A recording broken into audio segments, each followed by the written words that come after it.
I suppose if there was a tough matchup for Auburn basketball the last few years, it would be Texas A&M. They've beaten us 5 out of the last 6 times we've played them. They've beaten us 2 out of the last 3 times we played here at Neville. The only time we beat them was when Walker Kessler blocked about 10 shots, and College Game Day was in the house for an outlive game. They beat us in the SEC tournament, which the year we won the regular season championship, and so they've clearly had our number. Buzz Williams does a great job, and he's outcoached me in our matchups, and that's going to happen once in a while, I guess. You know, they are. You know, Wade Taylor is, you know, preseason player of the year.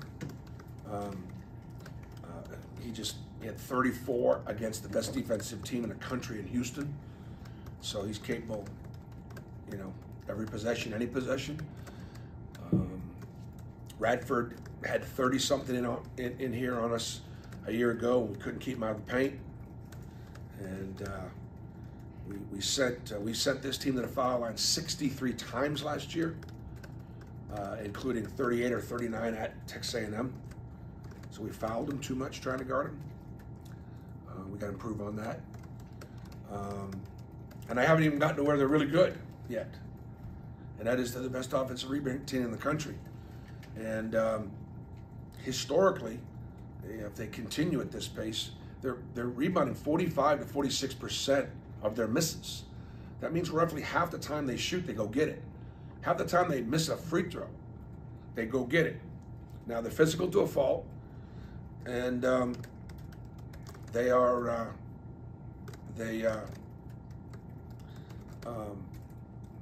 physical. So we're going to have to be able to play through contact, all kinds of contact.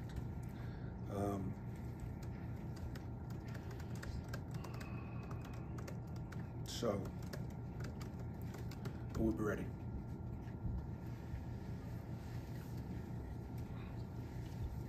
Yes, Bruce, what is it about Texas A&M or their game plan against you guys that has given you so much trouble, you feel like, in 5 of those last 6 games? I just probably just kind of went through that.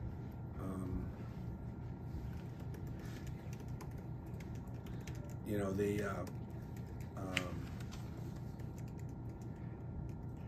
Coleman, you know, averages 4 offensive rebounds a game.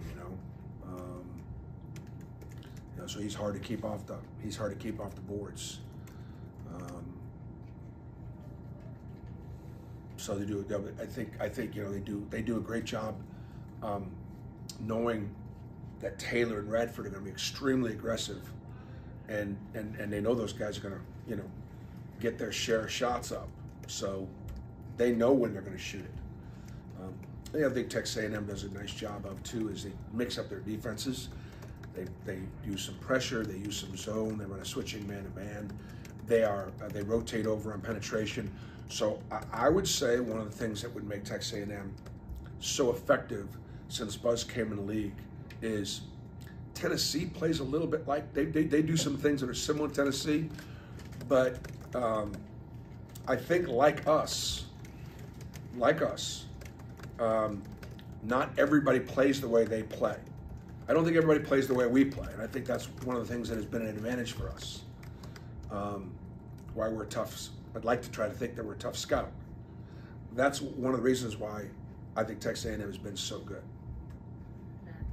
You mentioned last week about, you know, your point guards being smaller, maybe more inexperienced, and kind of thus more of a target defensively.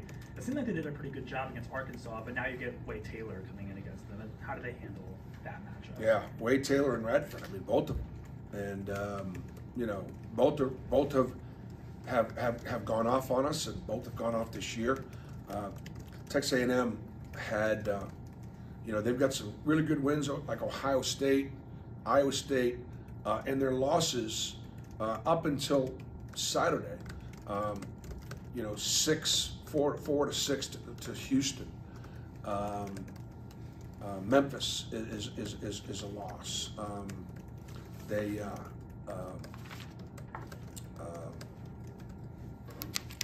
Virginia, they got it, and Florida Atlantic.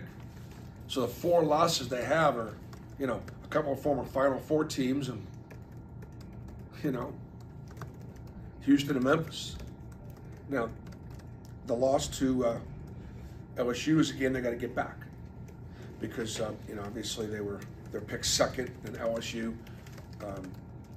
LSU did get a couple teams in our league got very important players eligible when the NCAA and the courts decided to allow people that were ineligible based on their transfer status become eligible.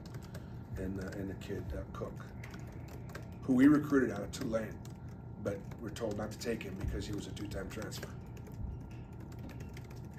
Bruce, I know Texas A&M, obviously, you talked about their offensive rebounding, but this year, this is shaping up to be, in your tenure, the best defensive rebounding team you've had. What do you think is the reason for that, about this collection of guys that's been able to do it? Well, if we are, it's because it's been a focus. And you know, the difference, for example, between, say, Arkansas and Texas A&M, well, we put a body on Arkansas and we were able to hold them out. We could put a body on Texas A&M and they're going to run right through us. They're going to take us with 2 hands and just shove us underneath the basket. So they will check out. That'll just be the beginning of the party. Any other questions? Bruce, I know you don't try to keep it a secret. Do you have maybe a little teaser for the shirts that you got shown at practice for the? I don't know. I saw the shirt a couple days ago, and I'm not big on that stuff because I like to have the attention be on the student athletes. I thought it was a pretty cool shirt. Now there are a bunch of pictures of me. I would have loved to have had a picture of me pre-beard and dark hair. You know, because I still remember those days. I came to Auburn. That's what coaches, we age in doggy years. You understand that, don't you? We age 7 years at a time. So I've actually been the coach here 63 years. You've coached 30 years, right? 29. Yeah. You're 210 years old is what you're saying. Is that right? What's that now? Is my math right? If you've coached 30 years and then you do your dog year math, you've coached for 210 years. Yeah, that's, I guess, I don't know, how many years have I coached? 29. Been head coach? Almost 30. 29 right now? Yeah. Okay. More than that, obviously, as an assistant. Yeah. Some of the guys were talking before the Arkansas game that they were taking that matchup personally because of how that series had gone recently. Do you feel the same vibe about this game? And do you feel like they responded well in terms of, I mean, obviously they did. Well, I mean, look, I hope we do, in the sense that, look, Texas A&M's won it here twice in the last 4 or 5 years, right? I mean, they ended our 28-game home win streak. Gonzaga had lost like a few days beforehand, and we actually held on to the record for not long. So I mean, Texas A&M's just had their way with us, and so we have great respect for them. And there's no, not a lot of it, I would say, animosity. When we went to Arkansas last time we were in Arkansas, we had the best team in the country, and we got beat late, and we played really well. We played well at Arkansas. So, but obviously, the court storming and stuff like that. You just don't, obviously, you're human. You remember. Shifting gears, Bruce, I wanted to ask about the walk-ons, the scout team that you have. What do you look at in terms of traits for these guys when you're adding them, hopefully to have them for 3 or 4 years? Well, I mean, one of the things that we actually did this year, too, is AD was somebody that we recruited, and we were really honest with him, knowing that, hey, look, there are 4 frontline guys here that are probably, ahead of you, but, we think you got a chance to be really good and work on your game, work on your body, and so on and so forth. And so we really recruited him, knowing that he might come in as a backup to a backup, and therefore how important is he in practice. And one of the reasons why I did it was to help me develop Janai and Dylan.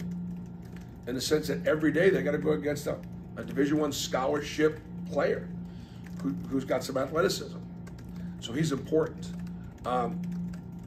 We use Lior during the course of the week on that team because it lets Lior get reps, but he'll be the other team's best player in practice a couple days a week. And so, Lior's so bright, he's able to, still stay and study what we do. A lot of players, if you had them play on the scout team, they couldn't remember what plays we were running. And so that's just not been the case for Lior. And then, having Jalen Harper and his speed, quickness, and athleticism. He's got the speed, and quickness, and athleticism of an SEC guard. So that quickness, it really helps us. And then Blake, just a freshman, and Carter, who's a senior. Those are the top 5 guys. That's right, probably the top 5 guys. We've got a couple others too, but you put those 5 guys out there, they can run some stuff. They can play, and so as a result, I don't have to go best on best in season ever. And it's been a huge part of our program and our development and what we believe in. Of course, not that these guys do it for that reason, but I put a scholarship on a walk-on almost every year since I've been here at Auburn. And I'll continue to do that. Reward those guys. Those guys have a lot to do. If they have a good, like today, we're playing Texas A&M today. When you play on Saturday in the league and you travel Saturday night, man, it's hard to have a real hard practice on Sunday. It just is hard. So we worked out yesterday. We did what we needed to do. But today, the day before the game, especially with an 8 o'clock game Tuesday, we'll go today. And we'll play against Texas A&M today. And these guys will do the best they can to expose us. Any more questions? Appreciate it.